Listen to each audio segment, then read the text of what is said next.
that is lovely. The word transgression really is like it's central to what you do here. And I don't know, we didn't get to speak much at the symposium during lunch when we ran into each other, but I don't know if you got some questions around the concept of transgression at the symposium. Because one colleague actually also said they were so interested in just this idea of transgression in relation to the characters that you theorize around. So the transgression is really a central term. I'm just going to read out the title of your paper here and then ask some pointed questions around the inspirations behind the two central concepts or theories that you use to read these two leading women, Lindwe Digana from The River and Harriet Koza from The Queen, right? So the title reads Transgressive Matriarchs, an exploration of female agency and resistance in South African telenovelas. Agency and resistance, it's also words that I always come across because I do a lot of critical feminist readings, right? Of popular culture or popular cultural texts as well. So I do come across agency as well and resistance in relation to women as well. So I was really excited when I saw those two words as well.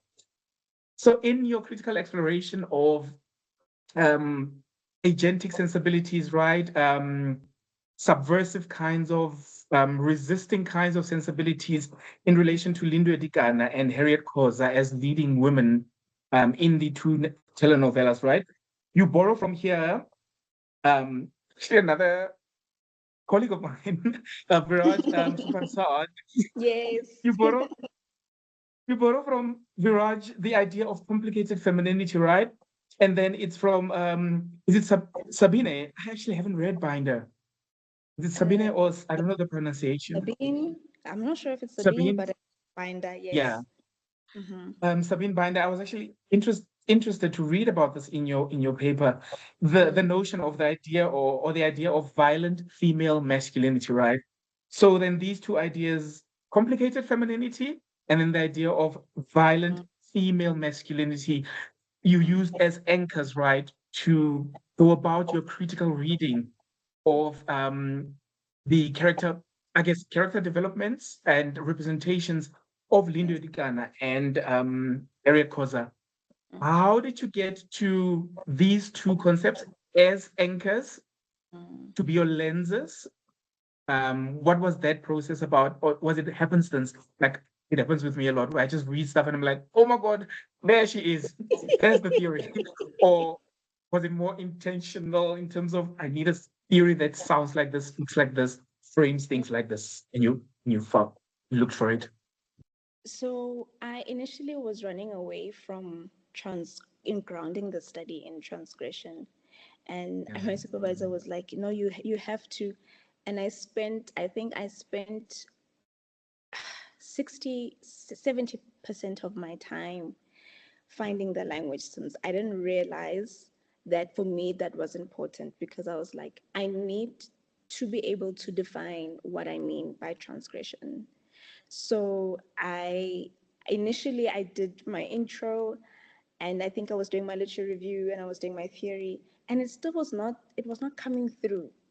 I really wrestled with the language, and in terms of defining it and understanding it. But interestingly, what then sort of was a catalyst to unlocking the vocabulary was that I was finding that most of the work I was looking for existed in political journal articles, actually, in feminist writings.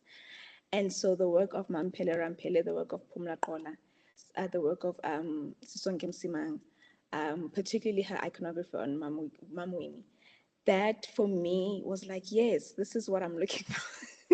I was like, this is what I'm looking for.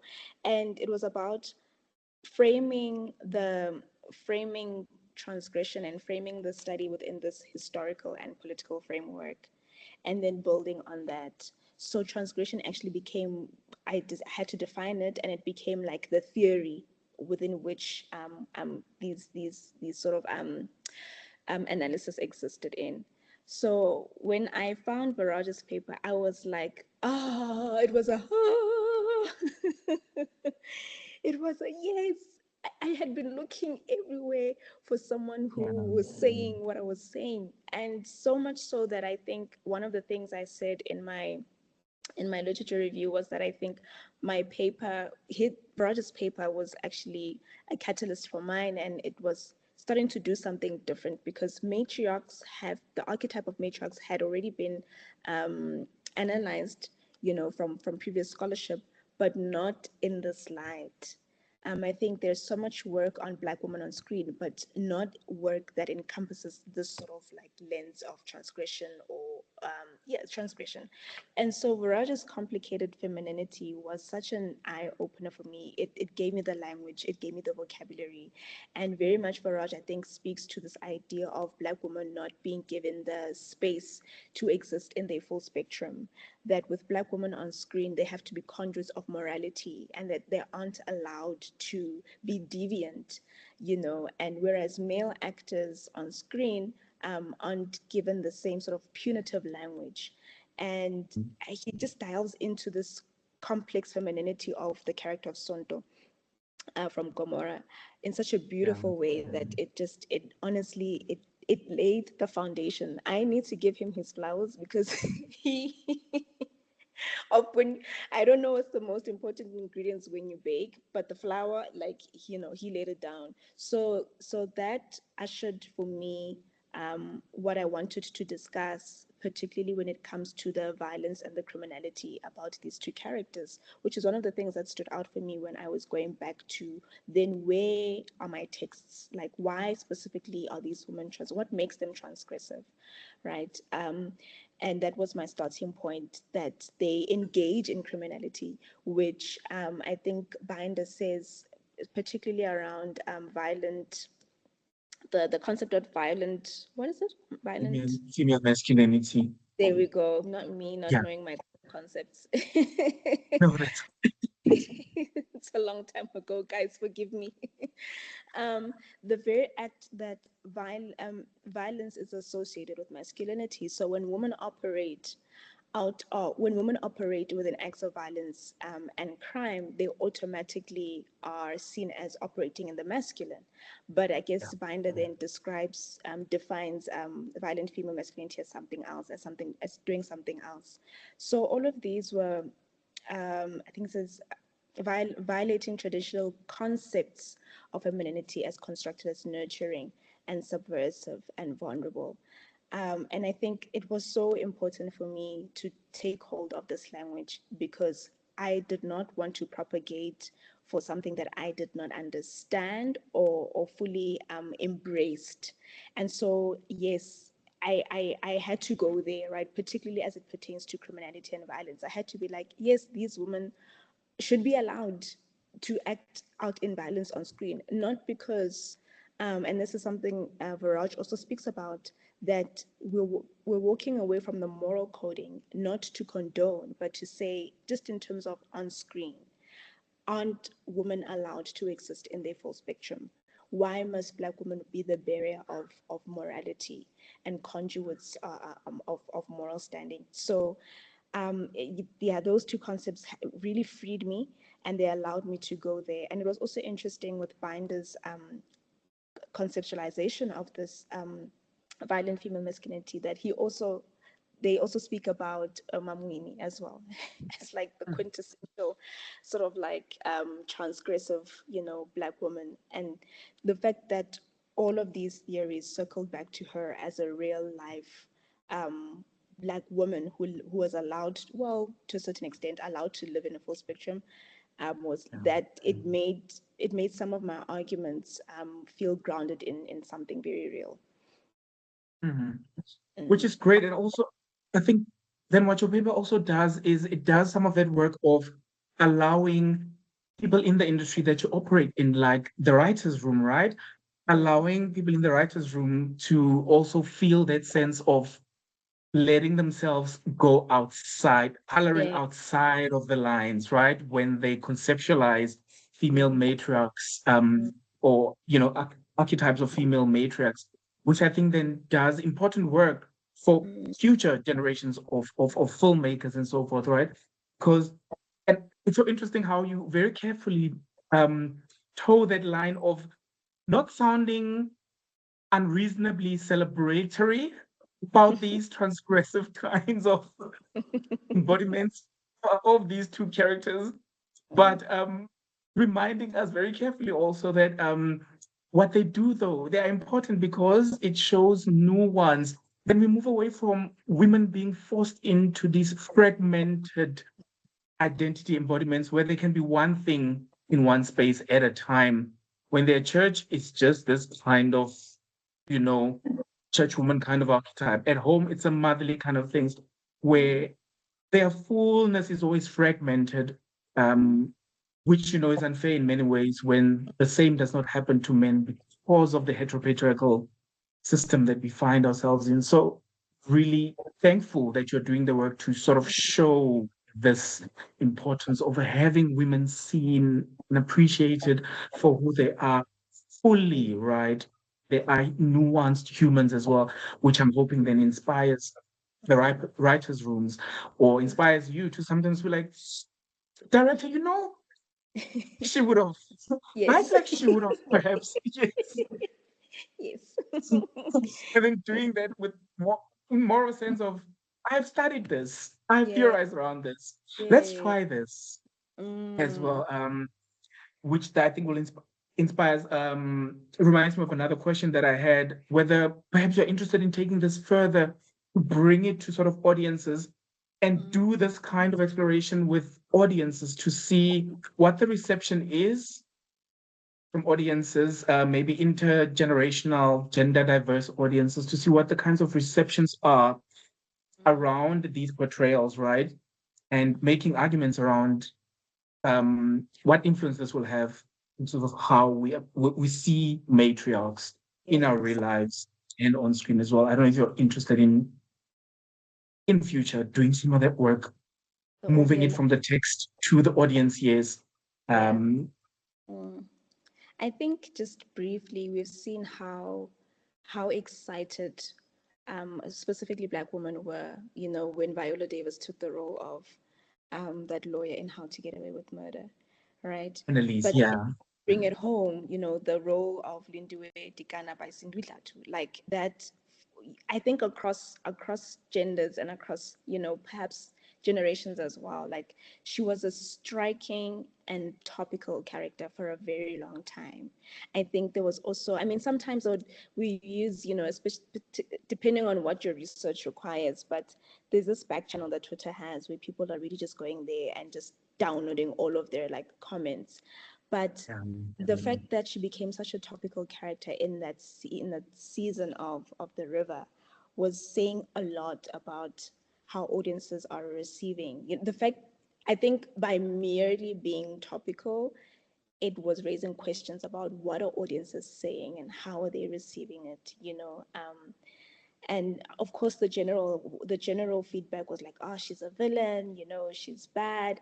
And these are some of the arguments that I make in my own paper to say that villainy is something that limits our interpretation of these women, because again it's a historical sort of pattern to sustain women within these dichotomies of good and evil, and that these tropes actually precede screen. They come back all the way from like African literature, in the way that male writers, it's either you're a good woman or you're a bad wife, there's nothing in between.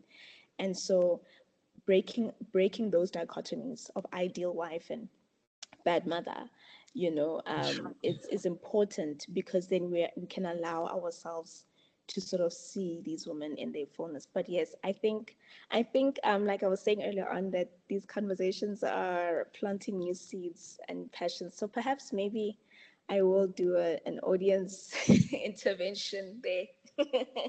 I will write it somewhere. Kind of, it's something worth exploring just to see then the Mm, sort of real life kinds of influences, right, of these representations or these depictions as well. I think would have some interesting insights come from there. But mm. based on the textual analysis that you did here as well, are there any more findings that you'd love to sort of freely express here and share with me from the study? Key areas of the findings where you're like, oh, This was such a delicious moment of a finding that I had. I'm going to look for something here. If you can just give me a moment. I think That's it fine. specifically Okay. has to do with Harriet Koza and Mm. her engagement with criminality. I think I also employed the violent female masculinity. But more importantly, there was something that I stumbled upon and it got me so excited because I was like, wow, I am really I am really stringing this transgression thing all the way through. Um, where is it? I think it was about yes, it was about Harriet's acts of violence. That Harriet's acts of violence could also be read as an attempt to seek alternative forms of justice. And I was just like, yes, because yes, yes, yes. And I think it's all the way up there in my theory where I cite Ashley Adams. She's an African American theorist, and she speaks about the angry black woman trope and how inherently at the heart of any anger is survival, and that systems often oppress Black women's outrage and call them crazy, but they don't interrogate the very systems that oppress them. And so, one of the scenes, particularly in the first few episodes that I was analyzing, we learned that Harriet was being emotionally abused by her husband, that he actually had a child with their help, and he was financially abusive and all of those things. However, when you watch the show, they frame her in a way that she almost like kills him for money, but there are all of these underlying things. And I'm also analyzing her within this cultural custom of uksila, and she's a widow, so she transgresses those things, but doubly transgressive is that she acts out of violence to kill this man. And I think this argument was important because one of the things that I was wrestling with when I was arguing for transgression was that these sort of arguments can sustain the negative associations that are attached to Black women. But then I emphasize here that it's important to read Black women's transgression in context, and for Yes. these stories to be developed in a way that we can understand. Because I think for Lindy Wedigana, for Harriet Koza, even for Sonto from Gomorrah, when you go back to the first seasons of any of these shows, there is an establishment of the character's background and why they enter into violence and crime, that actually for maternal figures it's not out of greed necessarily, but and that's very true to, I guess, the South African context. So this when I discovered this, and I was so excited. I was like, no one is gonna think I'm advocating for criminal behavior. But even to Oh, see, vindication for you. yes, yes, yes, yes, yes. So I think, and if you just don't mind, I just would like to read this paragraph for you. Considering the hegemonic masculinity that is sustained by heteropatriarchal cultural practice within the Zulu culture, Harriet's resolve to kill her husband reflects the ongoing negotiation of space within an oppressive structure that renders women subordinate to men. And as argued elsewhere in this chapter, cultural practices in many African societies and South African society, namely the Zulu cultural observations, tend to favor men at the expense of women's agency and relegate them to the margins. So Binder's examination of rage and alternative understandings of justice for women is pertinent in this context. Um, and further, I'll end with this. According to Binder, the portrayal of imagined female violence and women seeking retributive justice is doubly subversive as it undermines the South African discourse of restoration and reconciliation initiated by the TRC. And what else do I say here? I'll just move further along. However, they are indicative of the gender inequalities that are embedded within cultural practice. It is important to note that Harriet is acutely aware that her actions constitute as a criminal act which could result in her imprisonment. Nevertheless, she believes that she was acting in goodwill to safeguard herself and her children.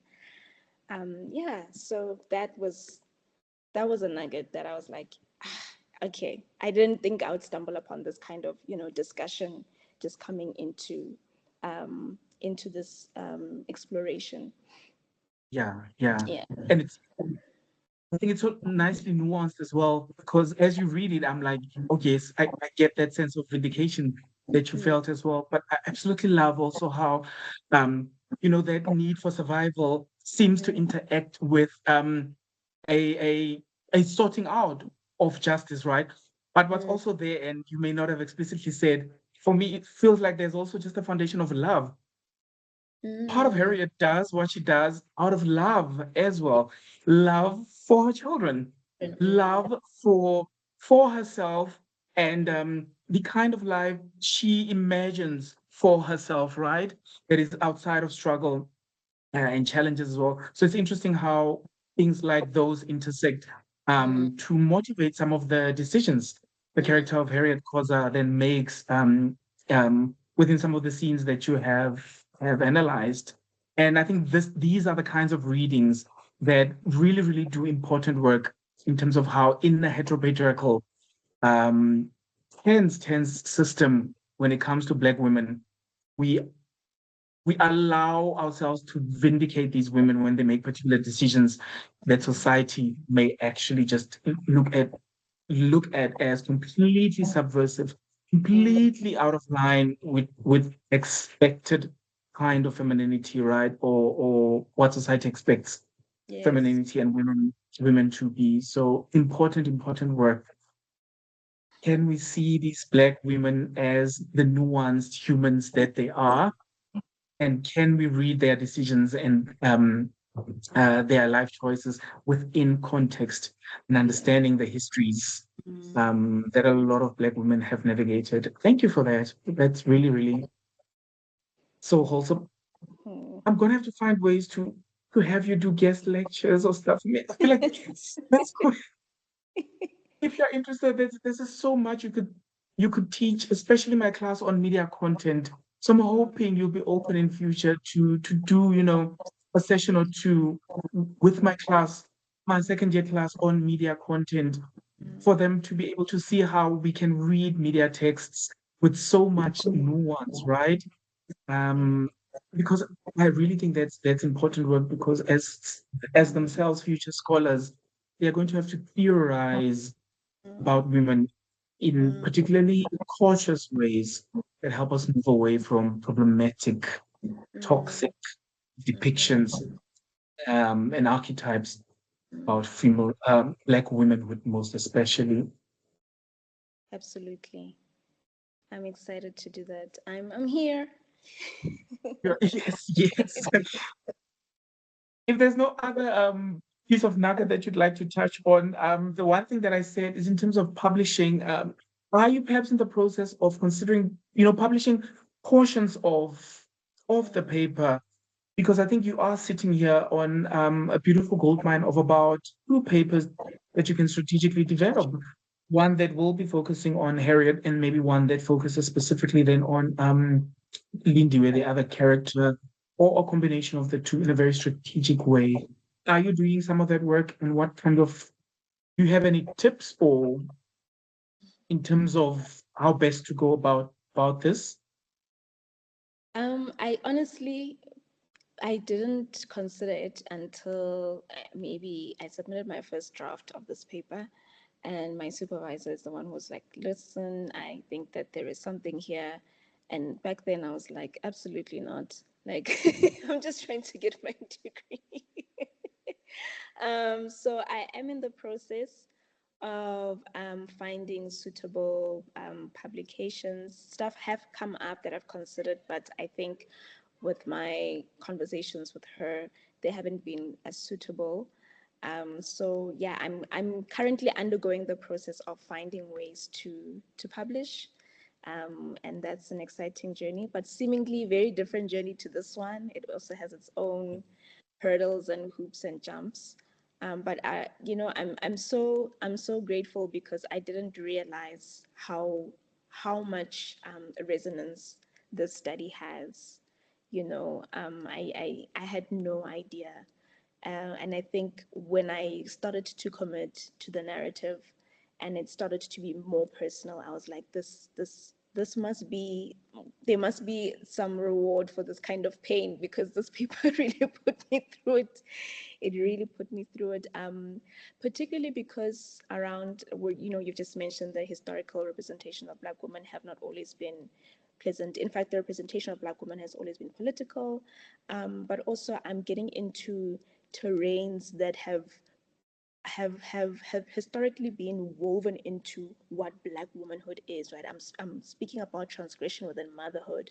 I'm speaking about transgression within widowhood, which is a cultural, very, very tangible, very kind of political arena, and I'm also using that historical political lens to get into this. So it was not easy to have some of these discussions as a Black woman myself, and not always have thoughts at the back of your head like, are you perpetuating criminality? Are you propagating for violence? you know are you saying woman, like I was having these inner kind of tussles and wrestling as well. So what I think I'm seeing it through your eyes. I'm seeing it through the eyes of people when I'm at symposiums and I'm presenting, and there's a deep resonance, and I'm like, oh, so this is doing great. This is doing work beyond the paper. This is an invitation for a new conversation to be had. Probably one that has existed, but perhaps I've articulated in a way now that's opened up a different way. I don't know, but like I'm seeing it through you guys that like, oh, okay, there's something here. So yeah, I'm long story short, I'm on the journey now of figuring out how to publish. Yeah. Yes, yes, because there certainly is something there. And if I like my Sims, the supervisor head already, I'm just like, because strategically already from what you have, you could focus on one of the theories. So you could do Viraj's idea of complicated femininity with your readings of Lindu alone, and then a short theoretical framework section, and then a literature review section in this paper, because they are usually 5,000 to 8,000 words. So you'll just, this wholesome introduction of about, I don't know, 500 words, a lovely literature review of about 1,500 words or so, very brief theoretical framework intertwined with that literature review, and then brief notes on methodology, how you went about methodologically, 300 words, 400 words or so. And then the rest of that word count, you then use to show off the readings of Lindu Edigana against this idea of complicated femininity, right? And the other ideas from the literature as well. And then you use those in your discussion section of the paper, and then lovely wholesome conclusion. Then you do something similar for the other character of Harriet around this Sabine's idea of what does she call them? Violent female masculinity. Then you literally just have that as the central theory, and then some related literature from your paper, and then a wholesome analysis, and again, brief notes on methodology. So I think there's potentially two interesting papers here that can literally emerge from there. And I'm really open for conversations. If you'd like to reach out, have these conversations. But I know you had a fantastic supervisor whom I'm sure is also, she'll be more than happy to also have these conversations. But I'm also offering myself, because I would particularly also love to have this relationship where you also come in and do some talks for my second year students as well. So feel free to reach out when needs be. And then just to round us off, we're here now. So now that you know what you know, right? If you knew now, if you knew then what you know now, are there things you're going to do different on this journey? Or did you find everything that you went through was just so worth it? Or were there things that you're going to do different? What key lessons were there now that you know what you know now? Oh dear. If oh um I think whew, this is such an easy question, by the way, since I'm just like intellectualizing it. But it's because this journey has been so supernaturally charged. I think that anything that I would have done differently, I don't know.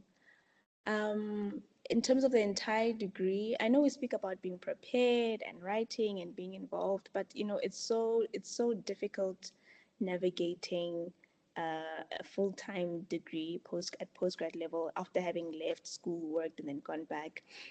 But maybe not doing things differently, but what I would have done more is build community and existing community, and write more in the because I did by coursework, so write more in the beginning so that you get over yourself in the writing process of your dissertation.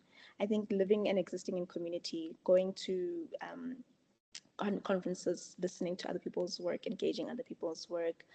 Community is important. I did manage to build in Cape Town, but at some point, I think in my second year, I was up in Joburg working, so that kind of fizzled out. And the writing year is very isolating. You're working in silos. It's you, your laptop, and your supervisor every 2 months asking you about your drafts. So community is important. And what did I say was the other one? Writing, yes. Writing is it needs to be a muscle that needs to be trained. It doesn't just come upon you. And I think the most important thing I realized about the writing process is you need to be disciplined in terms of having writing sort of like routine, writing under pressure, writing at the 11th hour. It is not helpful. It doesn't produce good work. And so if you have a routine, that's a whole lot better. So academic writing, finding your voice, is also something that you discover on the journey. It was funny because when I was editing my paper before submission, I think I had used the word perpetual and in so many different forms about more than 50 times throughout the paper, and I'm like, how did my supervisor read this draft and okay it? I Everything was perpetual, perpetuate in perpetuity. you know so living community, existing community, throughout, and then really the discipline of writing, because that in itself is another monster you have to wrestle with. Weird things happen when you're writing your dissertation. But the first time you're seeing that, the way I write, the way I sound, the things I say, and how I say it, finding the voice, that becomes something that you need to break out of very, very quickly. As we know, these things, it's deadlines and deadlines. So, yeah, those are the two things I think for me were important. Yeah, Yeah. yeah. And they resonate so much. So I'm hoping a viewer who is currently doing masters or thinking about getting into their masters, hoping actually latches onto that and takes it and runs with it, because writing is so important, and the reading, right? Because the reading and the writing oftentimes go hand in hand. But Yeah. sometimes there are dry days where the writing isn't coming. Then you have to force yourself to read a lot, because Yes. when we Yeah. allow ourselves gaps in between, gaps of not reading and not writing, it's not very helpful for us on our journey. Because what I find also with the masters is that it sits at such a peculiar, interesting space intellectually between honors and PhD, where you're like, you want, I know my supervisor wants this much from me, but they don't necessarily want that much from me because this is not a PhD. So like, what do you want from me? So it sits in a very interesting space where you have to show a mastery of theory, of methodology, and a mastery over the literature within which you develop. But that mastery doesn't necessarily have to have originality to it. But if you have something original, bring it in, because it's always welcome. It shows your readiness for PhD. So the Yes. master sits in such an interesting space where I do think it can make a candidate feel like, what is needed from me? Sometimes I'm doing too much. We're like, oh my God, you're doing PhD levels. Sometimes, no, man, this is not honors. Give me more. Yes, So, you know what? And I had so much insecurity coming into this because in my program I already pivoted schools, right? So I've left drama, the theater, to now film and television. So there's a whole new vocabulary. And then I think in my honors year, we did a research project because our work was more practical. So the yeah, writing was neither here nor there. Like it was a supplement to the practical. And that's another thing. So I think what was helpful was that I did my coursework. So within that first year, I was writing a lot for essay submissions and just regaining the confidence. But no, you are right. The masters is a very it's a mind-boggling thing. Like I'm not in honors, but I'm not in PhD, but I have to look like I'm ready for PhD, but I'm not in it's like but it's very much doable, and I think you are correct that the reading and the writing work hand in hand. I think what I discovered was that the more I was gleaning from my readings, the more I was going beyond to find these concepts, the more I was feeling empowered to write something. Oh, that's fantastic. Beautiful pieces of advice. And thank you so much for the time spent to share these nuggets of wholesome insights. I'm hoping for further conversations between us and between you and some of my students, especially within media content as well. I'm hoping to see you at conferences as well.